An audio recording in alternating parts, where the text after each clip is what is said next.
Hello, and welcome back to Jack-O-Ween. I'm, of course, your host, Jack Knives. Let's take a look at a new horror movie that puts the term sticking together on a whole new meaning.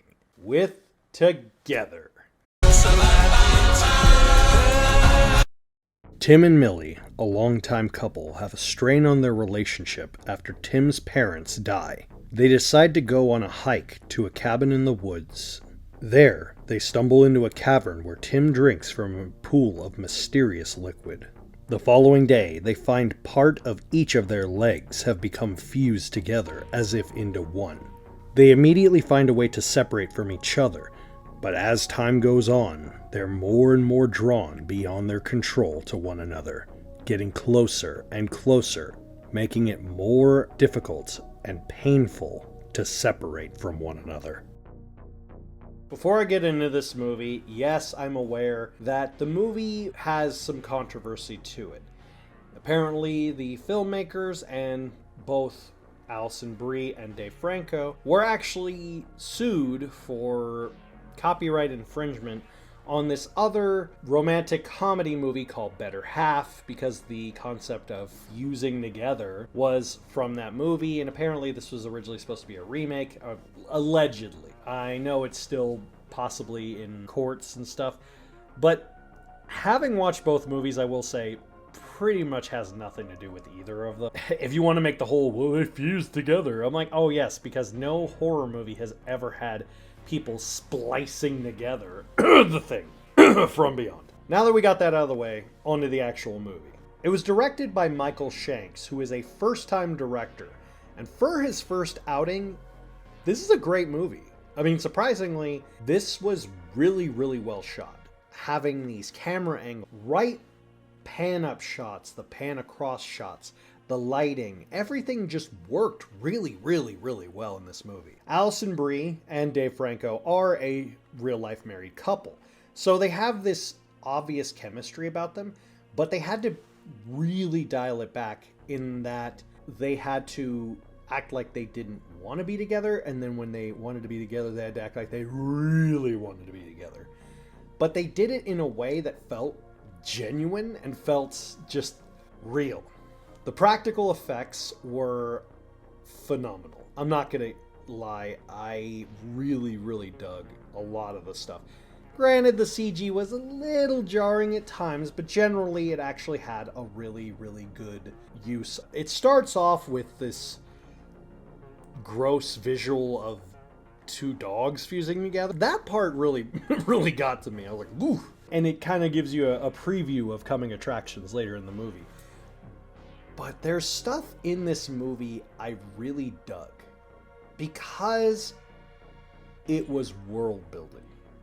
You obviously, watching this movie, know that some deeper stuff's going on. Some stuff that doesn't really make sense. And just like the characters, you're trying to figure it out.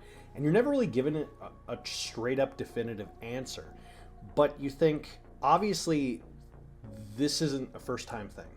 Obviously, this is a phenomenon that's happened before. And you're like, what's the backstory? What is this? What does this mean? How does that mean?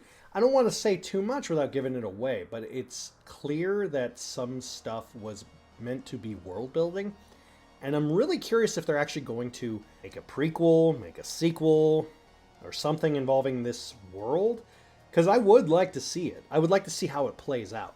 The way that this movie is an obvious metaphor for codependency is really, really well done. It has this quality to it that shows there is horrifying stuff in codependency. There's some good to it, and there's some bad to it. It's a balance. That's the whole point of the movie. It's about a balance. It goes from disgusting and gross and creepy to surprisingly pretty heartfelt. There were moments where I'm like, these feel like actual conversations that couples would have. There's parts where there's an uncertainty between the two, this rawness about it. What I mean by that is when you're a couple long enough, you start to know how to push each other's buttons. You know the stuff that really drives them nuts. And you try not to let it affect you, but it does. Because the vulnerability of letting someone in it's hard to do. But this movie kind of deals with this uncertainty of, do I want to be independent or do I want to be together, pun intended, in a way that doesn't feel... It feels earned. I think that's the best way I could put it. It feels earned in the story. It is a horror film, yes, but it also feels like a good drama movie. At times it feels like if it wasn't for the body horror, this could be a great movie metaphor of couples, just in general. I would really love to hear couples' opinions of the movie, because I feel like that would get more of a consensus on how this movie is and how it is interpreted. It's this very raw feeling of a movie. It's got some gross stuff, it's got some powerful stuff, and it's actually really, really good. I was really subverted with my expectations, expecting it to be, just grossy gore, this, that, and the other thing. But no, and granted, there is some. It's not as gory as you would expect it to be, but it's just the right amount to make you just wince. It's deeper in conversation and starting conversations than most people give it credit for. I don't know, this might be one I might have to rewatch and dissect more in my head. But it's definitely one I highly recommend checking out. Even if you're not in the mood for a horror movie, it's overall just a decent movie, really. And who knows, maybe they will make a sequel or prequel, because I definitely would like to see another one of these. Come back for more horror delights on Jack-O-Ween.